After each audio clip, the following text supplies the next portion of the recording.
Welcome back to Ruben's Rundown, guys, and this is another edition of What's in Your Glass. Today I'm continuing the tequila reviews with one of the most recognizable bottles on the shelf, Clase Azul Reposado.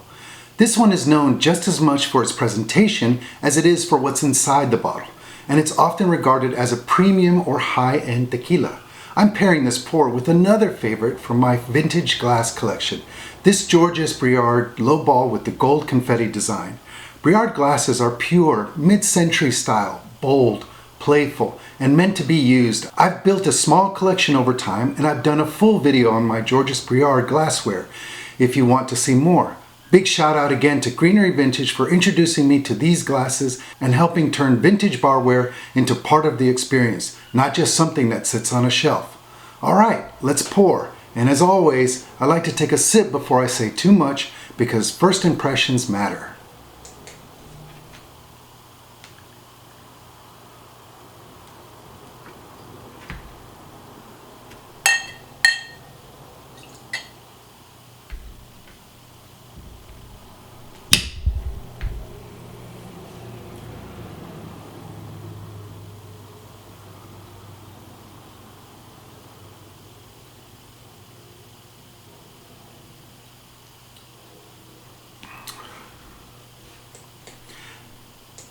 Clase Azul is one of those brands that almost everyone recognizes immediately, even if they're newer to tequila. It's often associated with special occasions, celebrations, and higher price points. One of the most interesting things about Clase Azul is the bottle itself. Each bottle is ceramic and hand-painted, which already sets it apart visually. But there's also a story behind the shape. I've heard that the bottle design is inspired by the leg of a table from the creator's childhood home, his mother's table specifically. If you turn the bottle upside down, you can actually see how that shape starts to make sense. Whether you hear that story on a tour or secondhand, it definitely adds to the mystique and the emotional connection people have with this bottle. Clase Azul produces several expressions, including Plata, Reposado, Añejo, and Ultra. The Reposado is by far their most popular and most widely known. It's made from 100% agave and aged in oak barrels, which gives it a rich color and a very smooth profile. This is one of those tequilas that a lot of people describe as extremely approachable, even for folks who don't normally sip tequila neat. On the nose, I get sweetness right away, along with vanilla and light oak.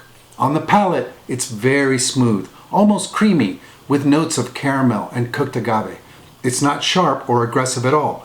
This is a tequila that clearly leans into being easy to drink, which helps explain why it's so popular and why it's often someone's first nice tequila. Tying this back to Tequila 101, this is a great example of how aging, additives, and brand positioning all come together. Clase Azul Reposado is designed to be smooth, polished, and crowd-pleasing. There's nothing wrong with that. It just helps to understand what you're paying for. With this bottle, you're getting the liquid, the craftsmanship of the bottle, and the brand experience all rolled into one. For me, this is more of a sipping tequila than a cocktail tequila. It's something I pour neat to take my time with and enjoy the experience, especially in a glass like this that adds a little visual fun to the moment. Whether or not it's worth it really depends on what you value most: flavor, presentation, or the overall experience. If you've had Clase Azul Reposado before, I'd love to hear your thoughts. Is this your go-to special occasion tequila, or do you prefer something a little more agave forward or less sweet? Let me know in the comments. I've got plenty more bottles lined up to review, but if there's a tequila you want me to cover next, drop it below and I'll move it to the top of the list.